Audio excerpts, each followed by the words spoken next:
Jacques, chapitre 2.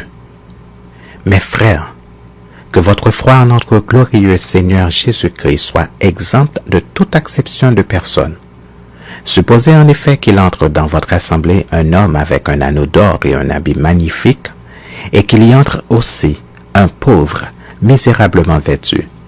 Si, tournant vos regards vers celui qui porte l'habit magnifique, vous lui dites, « Toi, assieds-toi ici à cette place d'honneur. » Et si vous dites au pauvre, « Toi, tiens-toi là, debout, ou bien assieds-toi au-dessous de mon marchepied. » Ne faites-vous pas en vous-même une distinction et ne jugez-vous pas sous l'inspiration de pensées mauvaises? Écoutez, mes frères bien-aimés, Dieu n'a-t-il pas choisi les pauvres aux yeux du monde pour qu'ils soient riches en la foi et héritiers du royaume qu'il a promis à ceux qui l'aiment? Et vous, vous avez laissé le pauvre? Ne sont-ce pas les riches qui vous oppriment et qui vous traînent devant les tribunaux? Ne sont-ce pas eux qui outragent le beau nom que vous portez? Si vous accomplissez la loi royale selon l'Écriture, tu aimeras ton prochain comme toi-même, vous faites bien. Mais si vous faites exception de personne, vous commettez un péché, vous êtes condamnés par la loi comme des transgresseurs. Car quiconque observe toute la loi, mais pêche contre un seul commandement, devient coupable de tous. En effet, celui qui a dit « Tu ne commettras point d'adultère » a dit aussi « Tu ne tueras point ». Or, si tu ne commets point d'adultère, mais que tu commettes un meurtre, tu deviens transgresseur de la loi. Parlez et agissez comme devant être jugés par une loi de liberté. Car le jugement est sans miséricorde pour qui n'a pas fait miséricorde. La miséricorde triomphe du jugement.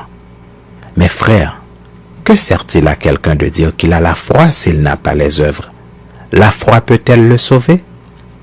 Si un frère ou une sœur sont nus et manquent de la nourriture de chaque jour et que l'un d'entre vous leur dise « Allez en paix, réchauffez-vous et vous rassasiez » et que vous ne leur donniez pas ce qui est nécessaire au corps, à quoi cela sert-il? Il en est de même de la foi. Si elle n'a pas les œuvres, elle est morte en elle-même. Mais quelqu'un dira, « Toi, tu as la foi et moi j'ai les œuvres. Montre-moi ta foi sans les œuvres, et moi je te montrerai la foi par mes œuvres. » Tu crois qu'il y a un seul Dieu? Tu fais bien. Les démons le croient aussi, et ils tremblent.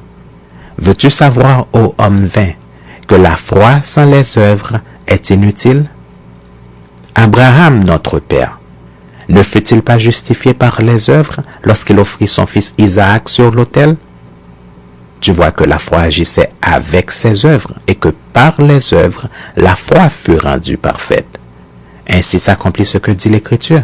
Abraham crut à Dieu et cela lui fut imputé à justice et il fut appelé ami de Dieu. Vous voyez que l'homme est justifié par les œuvres et non par la foi seulement. Rahab, la prostituée, ne fut-elle pas également justifiée par les œuvres lorsqu'elle reçut les messagers et qu'elle les fit partir par un autre chemin?